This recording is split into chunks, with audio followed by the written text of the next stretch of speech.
täna läheme me sõitma nüüd täiesti erilise autoga ja põhjuseks on see, et tänavatele on lumi maha tulnud, mis paljudele on nagu rõõm, aga paljudele on ka töö.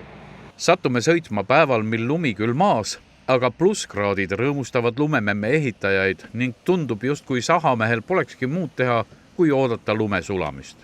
Selgub, et päris nii see ikka ei ole. Kõik need bussipeatused ja asjad, mis on välja roogitud, need tuleb lumi ära kanda, viia edasi, ajutada ta uuesti teepervele ära. Ja see seisnebki meie käsimeeste ja sahameeste koostöös, et ei ole nagu kojamehed ja sahamehed, et üks ühele, teine teisele. Ühtlasi selgub, et sahamees ei ootagi, et talv oleks nii leebe, et lund polekski. Võtame niimoodi, et ta on nagu tööandja. Kui teda on, siis on ikkagi tegemist, aeg läheb kiiremini ja sa näed oma tehtud töö tulemust ka. Kui kõik on ilusti puhas, korras, jääd ise rahule, jääb linn rahule, jäävad inimesed rahule. Sõidujooksul kesklinna tiirul tuleb ette nii mõnigi kitsaskoht.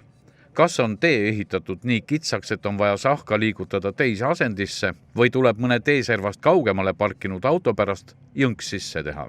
Sahamehel peavad olema tugevad närvid. Üldises joones on asi rahulik, aga eks need väiksed tõrvatilku tuleb ikka ette ja siis tuleb lihtsalt 3 korda neelatada ja tööd edasi teha, sellepärast et ega siis midagi teha ei anna sinna, kui ta tahab sealt läbi lipsata ja ta on selle otsustanud, siis ta seda ka teeb. Aavo kõneleb, et eelkõige peavad nooblimate autode juhid ennast justkui teistest paremaks. Ehkki liikluses on siiski kõik võrdsed, olgu sa siis sahamees või direktor.